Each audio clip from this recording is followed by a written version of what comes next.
النهاردة ليلة النصف من شعبان يا بنات، فيا رب في ليلة النصف من شعبان بالخير والبركة اغفر لنا وارزقنا من فضلك يا أرحم الراحمين. إلهي اجعلنا من العتقاء من النار يا رب العالمين، وحقق لنا ما نتمنى في هذا الليلة المباركة. اللهم آمين. يرزقكم الرضا وراحة البال والصحة والعافية يا رب العالمين. حبيت أكتب لكم الروتين بالدعاء الجميل ده. يا رب يتقبل مننا جميعا صالح الأعمال، اللهم آمين. وصلوا على الفريق في كومنتات ولايك وشير للفيديو واشتراك في القناة لو لسه مشتركتوش. وتعالوا نشوف بقى احنا عملنا ايه النهاردة. الليمون المخلل ده انا عاملاه من اسبوع، بس منزله لكم الروتين. يعني زي ما تقولوا كنت كسلانة، كنت نايمة، كنت مكسلة. المهم يعني ان هو نزل لكم متأخر، بس يلا. زي ما انتوا شايفين كده سلقنا الليمون سلقة محترمة، وطفيت عليه وغيرت له المية 3 ايام يا بنات. وبعد كده ده بعد ما غلي، طبعا ما شاء الله كنت جايبه الليمون الكيلو زي ما قلت لكم في روتين المشتريات على بيت دودو. كنت جايبه الليمون دون الكيلو ب20 جنيه، جبت 4 كيلو ب80 جنيه وشويه التحابيش بتاعته.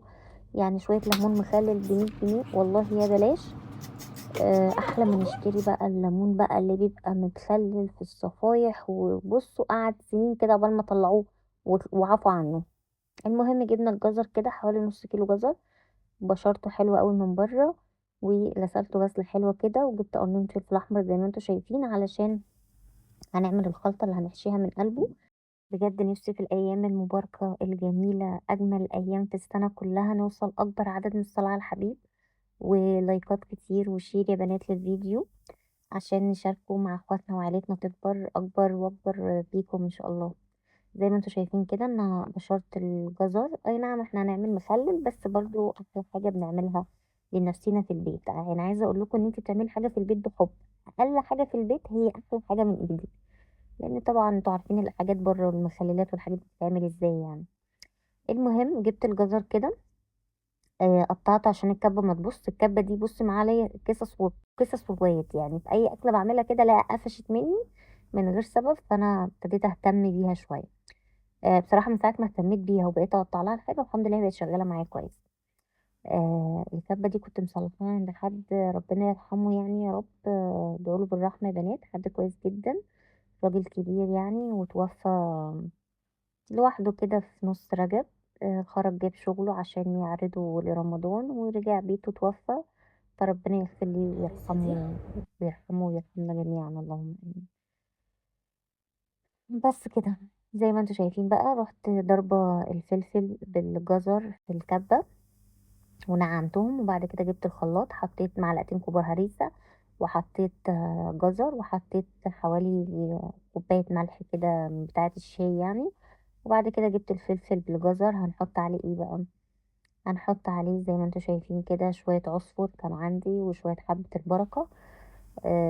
انا كان عندي وجبت ب10 و10 وكان عندي، رحت حاطة كل اللي عندي كده. ببتدي بقى انضف المطبخ علشان ايه؟ الحاجات اللي فيها اكياس صغيره صغيره كده استخدمها عشان ان شاء الله نجيب حاجه رمضان كل سنه وانتم طيبين.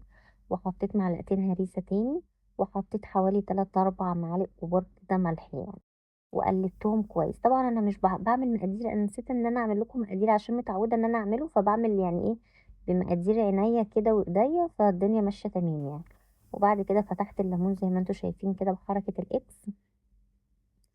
علشان ايه؟ هنحشيه ميه الليمون. بحب ان انا انزلها على الخلطه واخلص الليمون كله، فميه الليمون لما بتنزل على الخلطه وبرجع احشيه بتبقى ما شاء الله الخلطه بتاعه الليمون حلوه يعني. بس كده لايك بقى وشير وكومنت حلو. زي ما انتوا شايفين ما شاء الله الليمون لما تيجي تجيبي ليمون مخلل تجيبيه كبير كده ومليان عشان لما يتخلل تلاقي فيه لحم وانت بتاكليه. كمان يعني ما شاء الله الليمون تلاقيه مصفر كده، حطيت ايه وهو بيغلي رشة سكر كده، فما شاء الله مخليه اصفر وجميل يا بنات. انا عماله افكركم باللايك والشير عشان اللايك والشير بينفعني جدا. هو مش بفلوس ولا انا بقبض عليه ولا اي حاجه، بس هو بينشر لي الفيديو في اكتر الاماكن واخواتي يشوفوني اكتر. وانا سعيده بكل كومنت بيدخل عندي بالصلاه على الحبيب، وسعيده بكل اخواتي اللي بيشتركوا عندي. ببقى سعيده جدا بيكم، بحس ان انا عيلتي ان شاء الله تكبر بيكم، ومجهودي مش هيروح على الارض ابدا.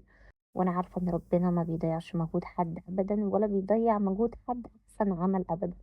ربنا يحسن ما بين ايديكم جميعا يا رب اللهم امين. بس كده حشيته كله. بعد كده رحت بقى واخده باقي الخلطه ورحت مقلباه كده. ما شاء الله كان ال4 كيلو اكبر من البطرمان عندي، كانوا اكتر. وعملت برطمان صغير وفتحت منه وكلت كمان بعدها بكام يوم. دي المية، نص مية اهو، عادي مية عادية خالص من غير اي حاجة، والخلطة اللي احنا ايه عملناها اللي هي الهريسة والشطة والملح. كوباية شطة، كوباية شطة هريسة، حوالي نص كيلو جزر، حوالي كوباية ملح. بنملى نص البطرمان مية ونصه الخلطة دي، وبعد كده تروحي حاطة الليمون اللي احنا حاشينه، حطيته فض بقى شوية اللي هما كانوا في الصينية دول، حطيته في برطمان صغير. قلت ايه يعني نفتحه كده قبل، هو البرطمان ده اللي انا فتحته بصراحة، والتاني خليته لرمضان. كل سنة وانتم طيبين، يا رب يكون الفيديو عجبكم، ما تنسوش دعمكم